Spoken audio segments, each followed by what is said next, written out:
You're listening to Fee's podcast. Each time a woman stands up for herself without knowing it possibly and without claiming it, she stands up for all women. A beautiful day, everyone. I am Janelle Ariscayo, the first year representative of the Fees organization, together with... I am Joshua Dela, the treasurer of the Fees organization. And we are warmly welcoming you to the 5th episode of Fees Podcast. So, last March 1st, the Fees Podcast launched its 4th episode that was hosted by Mr. Renz Verano and Ms. Ifer Bonifacio. The Fees and the Student-Teacher Organization collaborated in this episode, tackling their experiences in preparing to walk through in the field of practice teaching. Mr. Verano and Ms. Bonifacio, together with their selected guests, shared their tips and experiences on how to deal with the pressure that they've felt and the excitement of being in the field of teaching as well. We can observe how our fellow fourth-year English majors are really dedicating themselves to become excellent teachers in the future. Yeah, that was really inspiring, you know. As a first-year English major student, I can say that this episode helped me to become inspired in pushing through my scholastic journey, because I believe that our hard works will pay off if we're having the perseverance that we need to become a better English major.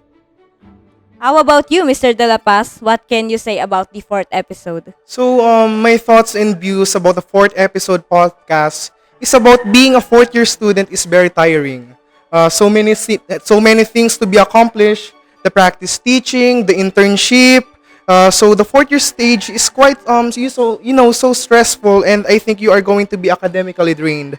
On the other hand, after this will be great because after accomplishing all the tasks and requirements, I know that all of these things will pay off. We will graduate and we will have an LPT in the end of our surname. Yeah, let's claim it. Talking about confidence. So, what comes to your mind, partner, when you hear the word confidence? So, yeah, that's an interesting question, Mr. De La Paz. So, confidence.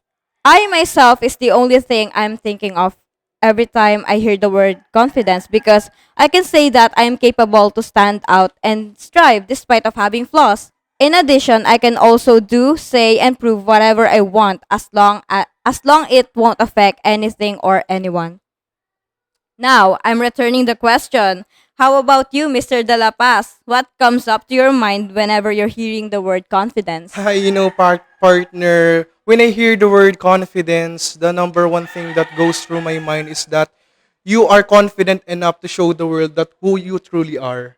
That you will show up, dress up, and you will never give up in everything that is happening in your life. Yeah, I believe. So, I think that's enough for the both of us. So, before we go any further, let's now proceed to the most awaited part of this episode. Allow us to introduce our ever-lovely, beautiful, and intelligent faculty member from the College of Business who took Bachelor of Elementary Education major in content courses from the University of Rizal System, Morong Campus. And she is also a summa cum laude. So let us all welcome our very own Ma'am Katrina Garcia.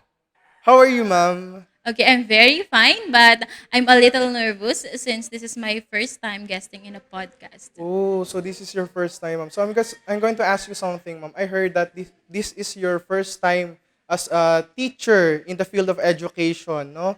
So how was it?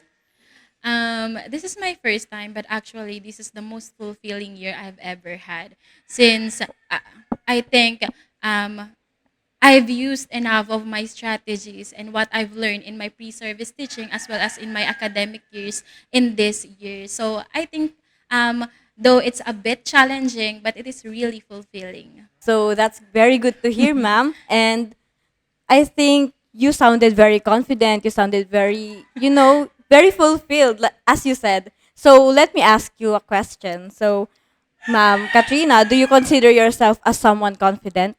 Well, I do believe that I have enough confidence, but not to the extent that I am boastful. Because we should always know what we have tackled, diba, when we were in Self-1. Yes. That we should always know what is the limitation of our confidence and how do we use our self-esteem, diba, in different situations. Yes, ma'am. And now for the exciting part, let us now proceed to the most awaited questions that we prepared.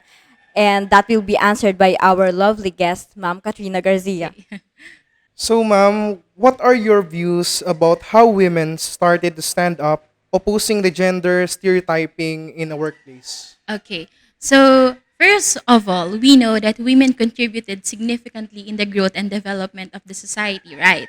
Okay. So, but before that, we also know that women experience severe oppression and discrimination. Ano yung mga hindi nila kayang gawin? Hindi sila nakakapag-aral, hindi sila basta nakakapagtrabaho, at gayon din, hindi sila nakakapag-participate sa pagboto. Tama ba?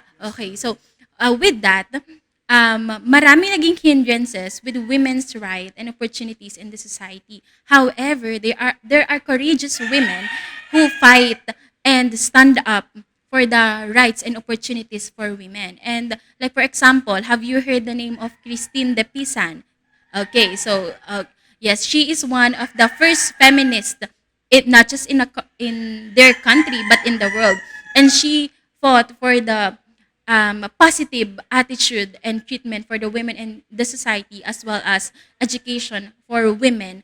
And also we have in the Philippines Miss Teresita Deles, which fought and for the protection and promotion of welfare of women. So ilan lamang sila dun sa mga feminists na nagtaguyod o tumayo para sa karapatan at oportunidad para sa mga babae.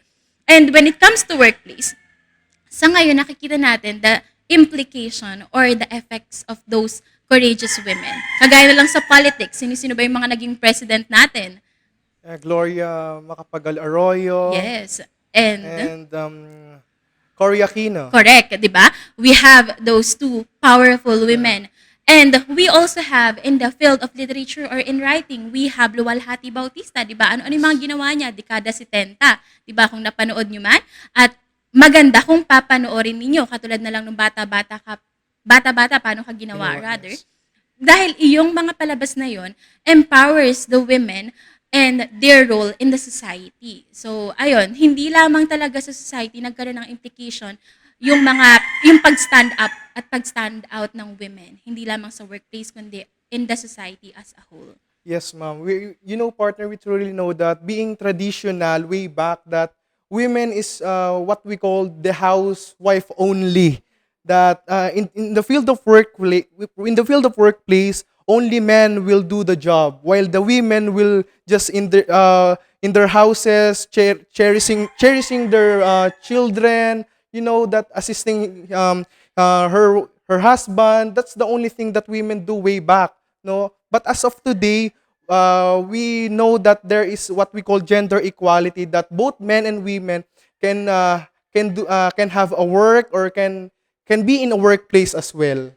Yes, and to add to that, before we called women or wives as housewives, 'di ba? Pero ngayon, kahit doon nagkaroon na ng empowerment yung name. Ngayon, ang tawag na sa kanila ay home economist, because they are not just bearing child, not just doing the household chores, not just serving their husband, but also they are performing budgeting, di ba? They are the ones who perform budgeting. Sila yung nagmamanage ng pagmumarket, pagsa-shopping sa bahay. So, talagang hindi madali maging isang housewife, and by that, their names also are being empowered. I am very glad because I can see that the children or the youth nowadays are now being exposed or being knowledgeable about the gender equality. The youth nowadays can stand on their own, and they are being aware about the rights that women have. For the next question, what can you say about gender equality, since we talk about that, and how it affected the development of the society? Okay, thank you so much. So, we all know, and I do believe, that gender equality doesn't mean same abilities. Hindi ibig sabihin na kapag ikaw ay lalaki, kaya mong gawin lahat ng pambabae. At hindi rin gano'n na lahat ng pambabae kayang gawin ng panlalaki. It doesn't mean that gender equality is also same abilities.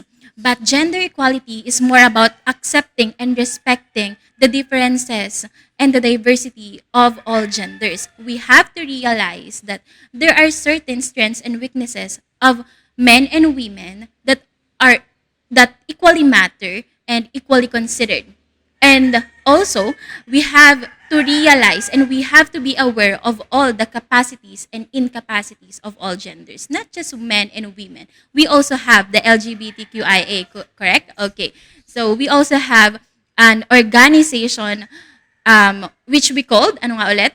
LGBTQIA or LGBTQ+.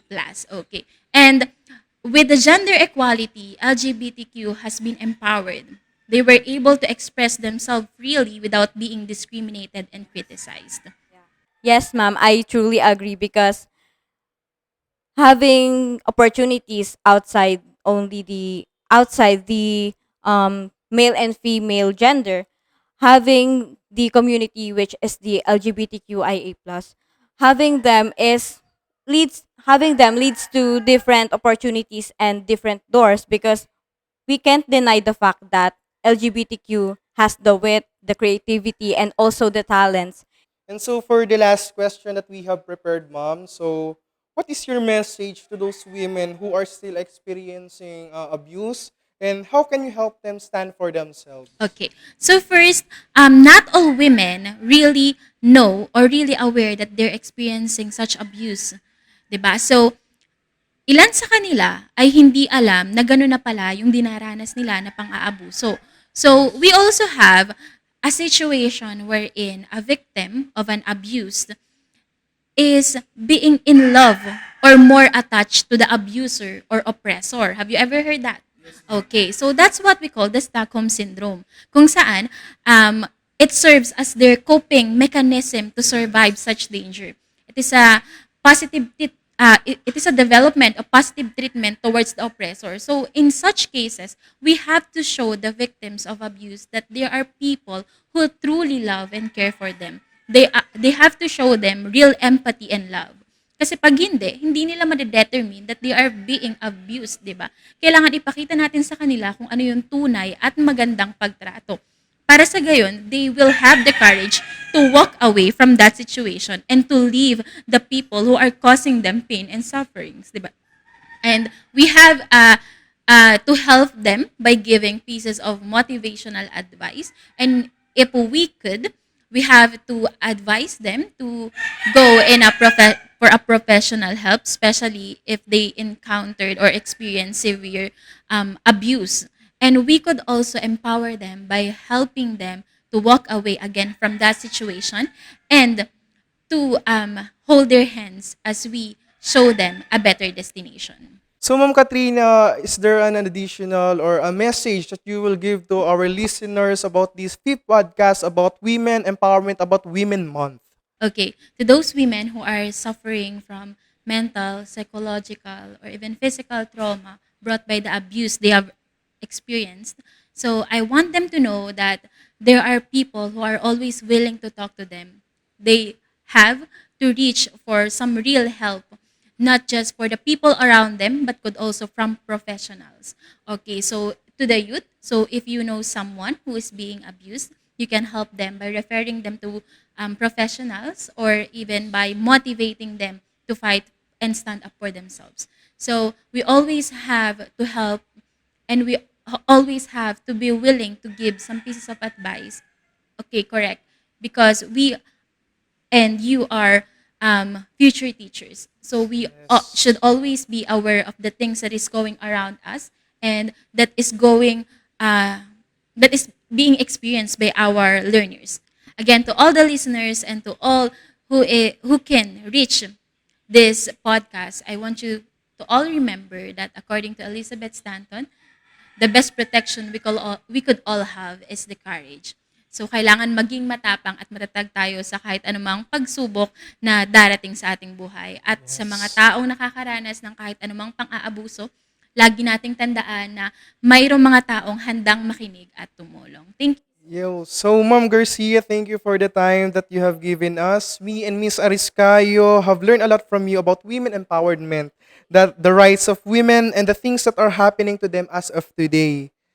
Okay, and I would like to extend my gratitude to the Peace Organization, of course, to Dr. Juliet Folgado, the advisor of Peace, and of course to our president, Tullier, And to our host for today, we have Joshua and Janelle Ariscayo. Thank you so much for guesting me and for considering me as one of your guests in this podcast. Thank you so much. Thank you po. Okay, more power to your organization. Oh, so thank you for being here with us. It was nice having you for the 5th episode of Peace Podcast. Again, this is Janelle Ariscayo, the first year representative of the Peace Organization. And Joshua De La Paz, the treasurer of the Feast Organization.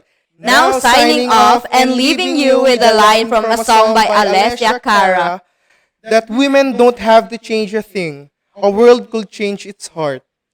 There's no scars to your beautiful because we're all stars and we're all beautiful. Till the next episode, English majors. God bless us all. Bye-bye. Bye.